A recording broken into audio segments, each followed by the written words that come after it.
سورۃ الزمر کی آیت نمبر 32۔ الحمدللہ وکفی وسلام علی عبادہ الذین اصطفی، خصوصا علی سید الرسل وخاتم الانبیاء وعلی آلہ واصحابہ الاتقیاء۔ اما بعد فاعوذ باللہ من الشیطان الرجیم، بسم اللہ الرحمن الرحیم۔ فمن اظلم ممن كذب على الله وكذب بالصدق اذ جاءه، أليس في جهنم مثوى للكافرين؟ والذي جاء بالصدق وصدق به أولئك هم المتقون، لهم ما يشاءون عند ربهم، ذلك جزاء المحسنين، ليكفر الله عنهم أسوأ الذي عملوا ويجزيهم أجرهم بأحسن الذي كانوا يعملون۔ أليس الله بكاف عبده ويخففونك بالذين من دونه، ومن يضلل الله فما له من هاد، ومن يهد الله فما له من مضل، أليس الله بعزيز ذي انتقام۔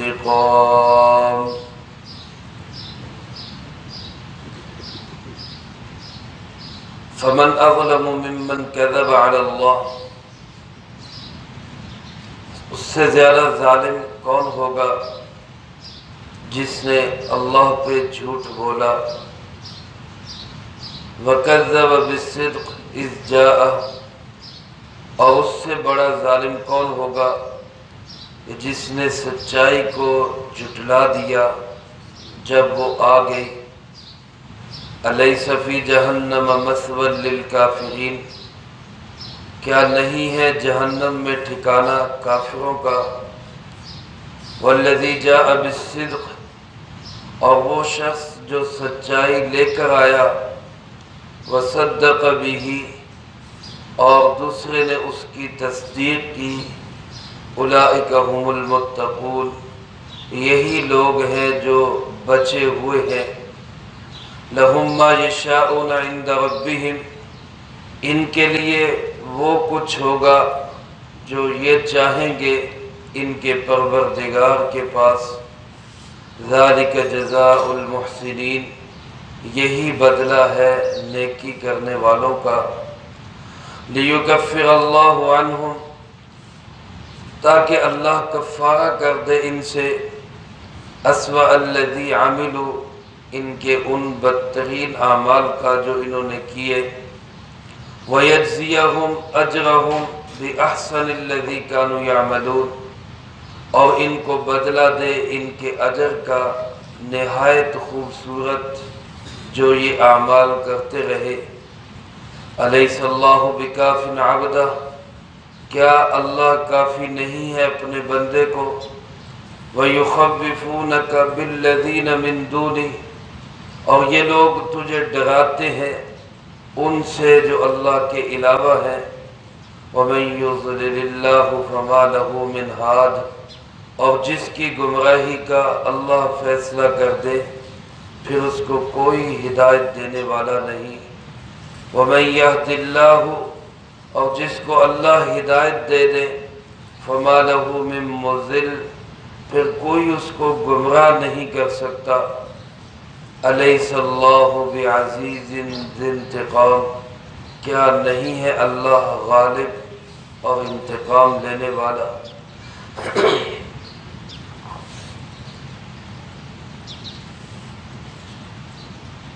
اس سے پہلی آیت مبارکہ جو 23ویں پارے کی آخری آیت تھی، اللہ رب العالمین نے ارشاد فرمایا کہ تم سب قیامت کے دن اپنے رب کے بارگاہ کے اندر، رب کی عدالت کے اندر ایک دوسرے سے جھگڑا کرو گے، یعنی تمہارے مقدمات جھگڑوں کے وہاں پر پیش ہوں گے، اور فیصلہ کرنے والا کون ہوگا؟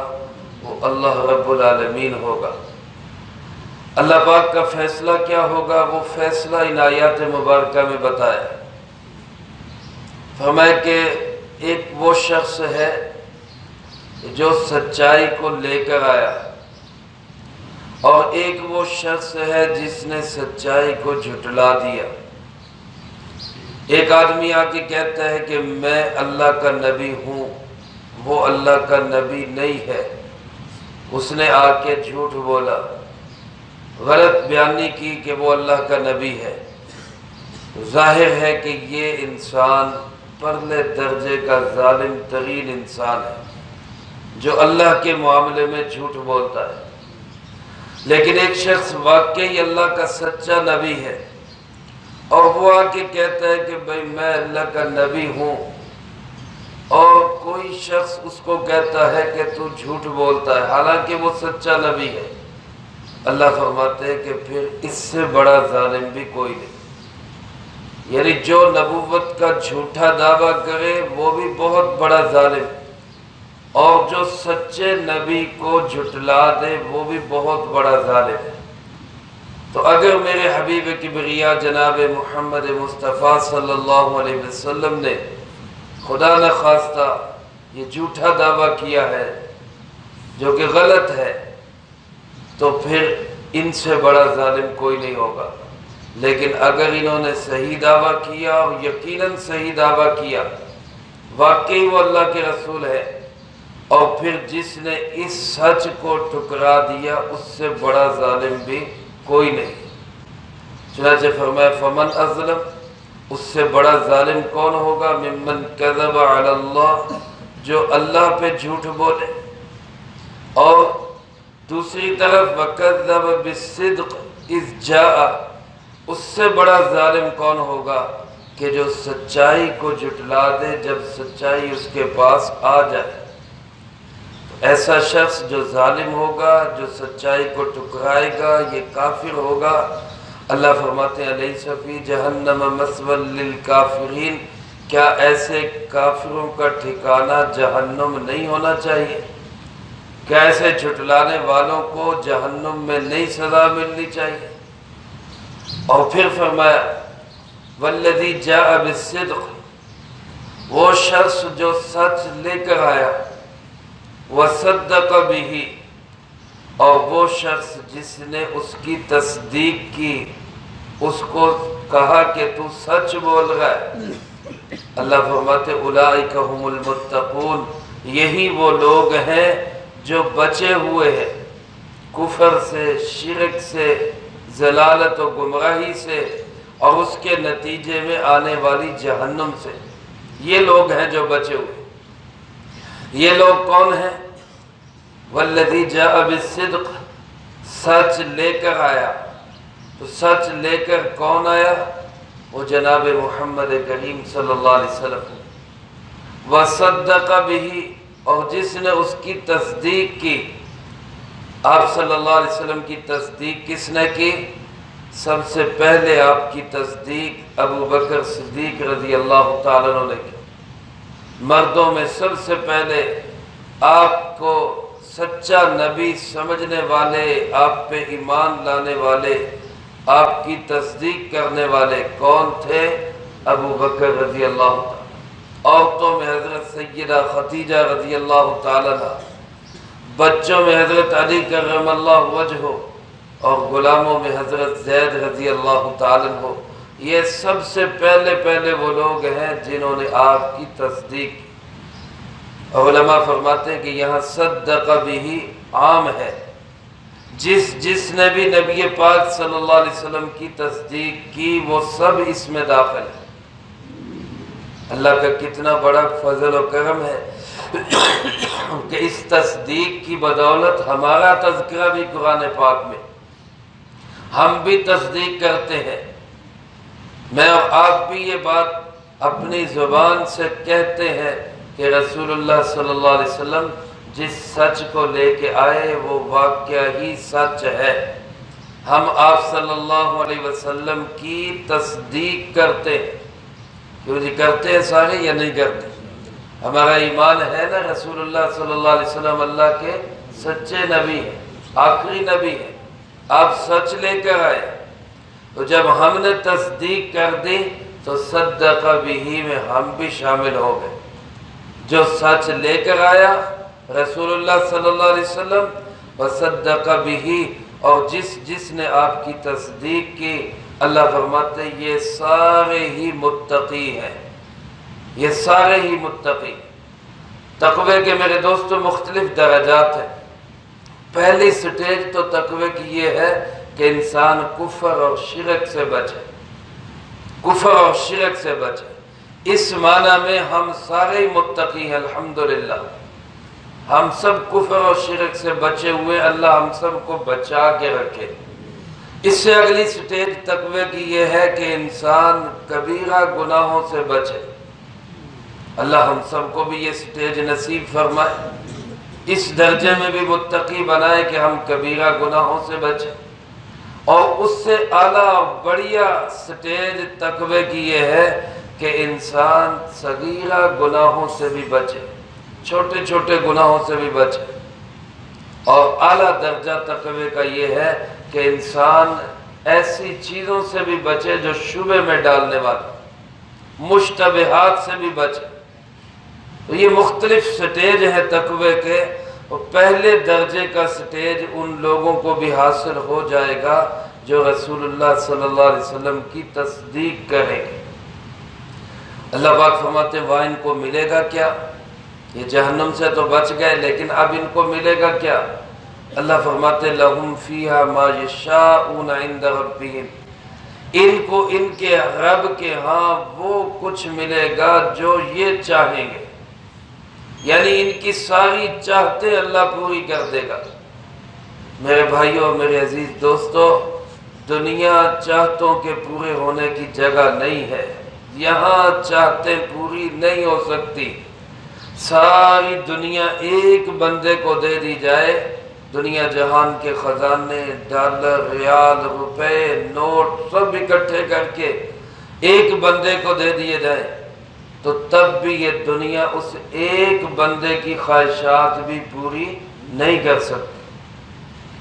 خواہشات کے پورے ہونے کی جگہ اللہ نے کون سی بنائی ہے؟ وہ جنت ہے۔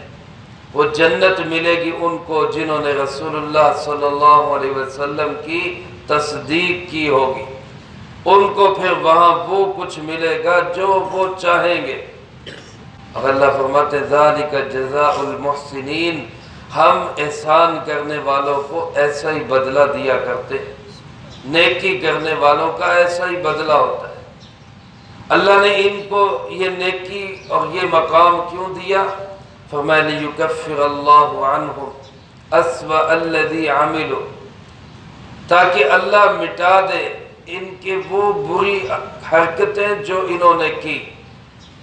ایسے لوگ جو تصدیق کرنے والے، ایمان رکھنے والے، یقین رکھنے والے ہوں گے، بڑے بڑے گناہوں سے بچنے والے ہوں گے، تو اللہ فرماتے جو ان کی بری حرکتیں، معمولی گناہ ہوں گے، ہم ان کو خود ہی مٹا دیں، ہم اپنے فضل سے ہی ان کو ختم کر دیں۔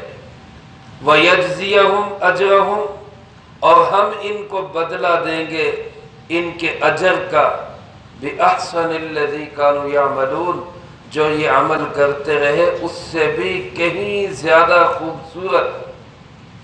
اندازہ کریں کہ انسان، ہم نے اب نماز پڑھی، اللہ کی توفیق سے ایک عمل کیا ہے، ہمارا عمل تو پھس پھسا، ڈھیلا ڈھالا، قابل قبول بھی پتہ نہیں ہے کہ نہیں، اللہ اپنی رحمت سے قبول کر لے، اس کی مہربانی۔ لیکن اللہ فرماتے ہیں تمہارا عمل ہوگا، میں اس کا بدلہ احسن دوں گا، بڑھیا کر کے دوں گا، خوبصورت کر کے دوں گا۔ اور جس کو اللہ فرما رہے ہیں بہت خوبصورت، وہ کتنا خوبصورت ہوگا ہم اس کا اندازہ نہیں کر سکتے۔ اللہ فرماتے ہیں تمہارے اعمال کا میں بہت خوبصورت بدلہ عطا کروں۔ اگلی آیت میں اللہ پاک نے ایک جملہ ارشاد فرمایا، بڑا عجیب جملہ ہے، الیس اللہ بکاف عبدا، کیا اللہ اپنے بندے کے لیے کافی نہیں؟ میں نے ایک پڑھا کسی کتاب میں، غالباً حضرت ابو بکر صدیق رضی اللہ تعالیٰ عنہ کی جو انگوٹھی تھی، اس انگوٹھی میں یہ جملہ لکھا ہوتا تھا، الیس اللہ بکاف عبدہ، کیا اللہ اپنے بندے کو کافی نہیں؟ یعنی ہر وقت اگر بندہ یہ سوچے کہ میرے لیے کون کافی ہے، اللہ ہی کافی ہے، تو اس کو کسی کی پرواہ نہیں رہ جاتی۔ وہ مال کے پیچھے نہیں بھاگے گا، وہ مال والوں کے پیچھے نہیں بھاگے گا، وہ کسی جگہ پہ جا کے انسان دین کو اس لیے نہیں چھوڑے گا کہ میری زندگی کیسے گزرے گی، کیونکہ اس کو پتہ ہوگا میرے لیے کون کافی ہے، اللہ کافی ہے۔ بعض علماء نے لکھا ہے رسول اللہ صلی اللہ علیہ وسلم کو کافروں نے دھمکی دی کہ جی اگر آپ ہمارے بتوں کی نفی نہیں چھوڑیں گے، آپ یہ کہنا نہیں چھوڑیں گے کہ ان سے کچھ نہیں ہوتا، تو پھر ہمارے بت آپ کو نقصان پہنچائیں گے، ہمارے بت آپ کو پریشان کریں گے۔ تو اللہ پاک نے اپنے محبوب کو تسلی دی، میرے محبوب کیا میں تیرے لیے کافی نہیں ہوں؟ کیا اس بندے کے لیے، یہاں عبد سے مراد پھر رسول اللہ صلی اللہ علیہ وسلم ہوں گے، کیا اس بندے کے لیے اللہ کافی نہیں ہے؟ علماء نے لکھا ہے کہ یہ رسول اللہ صلی اللہ علیہ وسلم کے لیے بھی ہے اور تمام لوگوں کے لیے۔ فرمایا وَيُخَوِّفُونَكَ، یہ لوگ تو ڈراتے ہیں، بِالَّذِينَ مِن دُونِهِ، ان سے جو اللہ کے علاوہ ہے۔ کوئی بتوں سے ڈرا رہا ہے، اور میرے بھائیو اگر ہم غور کریں تو آج ہمیں سمجھ آئے گی، آج کچھ لوگ ہیں جو ہمیں ڈراتے ہیں کہ وہ اگر امریکہ کی بات نہ مانی وہ مار دے گا، وہ تہس نہس کر دے گا۔ یہاں یہ آیت پڑھنے کی ضرورت ہے، کیا ہمارے لیے اللہ کافی نہیں ہے؟ آج لوگ ڈراتے ہیں کہ یار یہ اگر میں نے غلط کام نہ کیا تو افسر میری چھٹی کرا دے گا، تو اس وقت بندہ سوچے کہ میں افسر بڑا ہے کہ میرا اللہ بڑا ہے، میرے لیے افسر کافی ہے کہ اللہ کافی ہے۔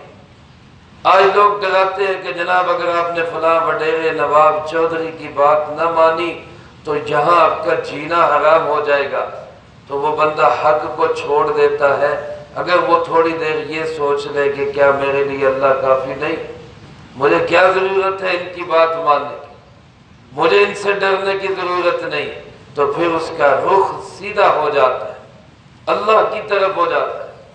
اللہ پاک نے اپنے محبوب کے ذریعے ہمیں یہی بات سمجھائی کہ تمہاری ہر مشکل میں کام آنے والا کون ہے؟ اللہ ہے۔ پریشانیوں کو دور کرنے والا کون ہے؟ اللہ ہے۔ لہذا اس سے ڈرنے کی ضرورت ہے، کسی اور سے ڈرنے کی ضرورت نہیں۔ فرمایا یاد رکھو من یضلل اللہ فما لہ من ہاد، اس کے باوجود جس کی گمراہی کا فیصلہ اللہ کر دے پھر اس کو کوئی ہدایت نہیں دے سکتا۔ ہدایت بھی اللہ کے ہاتھ میں ہے، گمراہی بھی اللہ کے ہاتھ میں ہے۔ جو بندہ سیدھے راستے پہ چلنا چاہتا ہے اللہ اس کے لیے سیدھا راستہ کھول دیتے ہیں، جو جان بوجھ کر غلط راستوں پہ چلنا چاہتا ہے اللہ فرماتے ہیں ہم وہ راستے کھول دیتے ہیں، لیکن پھر اس کو سیدھے راستے پہ لانے والا کوئی نہیں ہوتا۔ اور وَمَن يَهْدِ اللَّهُ، جس کی ہدایت کا فیصلہ اللہ کر لے، فَمَا لَهُ مِن مُضِلٍّ، پھر کوئی اس کو گمراہ نہیں کر سکتا۔ اللہ سے یہی دعا مانگنی چاہیے، اللہ ہماری ہدایت کا فیصلہ کر دے، اللہ ہمیں آخری سانس تک ہدایت پہ قائم و دائم رکھے۔ ورنہ میرے بھائیوں اگر اللہ پاک آخری لمحات میں بھی کسی کا پتہ صاف کر دے تو اس کو کوئی بچا نہیں سکتا۔ اللہ پاک فرماتے علیہ اللہ بعزیز، کیا اللہ غالب نہیں ہے؟ ہمارا جواب کیا ہونا چاہیے؟ بلا، کیوں نہیں، اللہ ہی غالب ہے۔ ذی انتقام، کیا اللہ ایسا نہیں کہ وہ انتقام لے سکے، وہ اپنے مجرموں کو پکڑ سکے؟ یقیناً وہ انتقام لے سکتا ہے، وہ پکڑ سکتا ہے، لیکن یہ اس کی رحمت ہے کہ وہ ڈھیل دیتا ہے، موقع دے دیتا ہے، چانس دے دیتا ہے۔ ابھی ہم سب چانس پہ زندگی گزار رہے ہیں، اس موقع کو غنیمت سمجھے، اللہ سے معافی مانگ لیں، توبہ استغفار کر لیں، اللہ سے جڑ جائے، حبیب کبریا جناب محمد مصطفیٰ صلی اللہ علیہ وسلم کی زندگی کو اپنا لیں۔ اسی میں ہماری نجات اور اسی میں ہماری کامیابی ہے۔ اللہ مجھے آپ کو سب کو اس کی سمجھ نصیب فرمائے، جو کہا سنا اس کو زندگی میں لا کے دوسروں تک پہنچانے کی توفیق عطا فرمائے۔ اللہم انت السلام و منک السلام، تبارکت ربنا و تعالیت یا ذا الجلال والاکرام۔ اللہم اعنا علی ذکرک و شکرک و حسن عبادتک۔ اللہم احسن عاقبتنا فی الامور کلها واجرنا من خزی الدنیا وعذاب الآخرہ۔ اللہم باقیتا کباقیت الولید، اللہم استر عوراتنا وآمن روعاتنا۔ اللہم انا نجعلک فی نحورہم ونعوذ بک من شرورہم۔ اللہم اکفنا بحلالک عن حرامک واغننا بفضلک عمن سواک۔ اللہم اکفنا کل مہم من حیث شئت ومن این شئت، رب اغفر وارحم وانت خیر الراحمین۔ ربنا تقبل منا انك انت السميع العليم وتب علينا انك انت التواب الرحيم، وصلى الله على النبي الكريم۔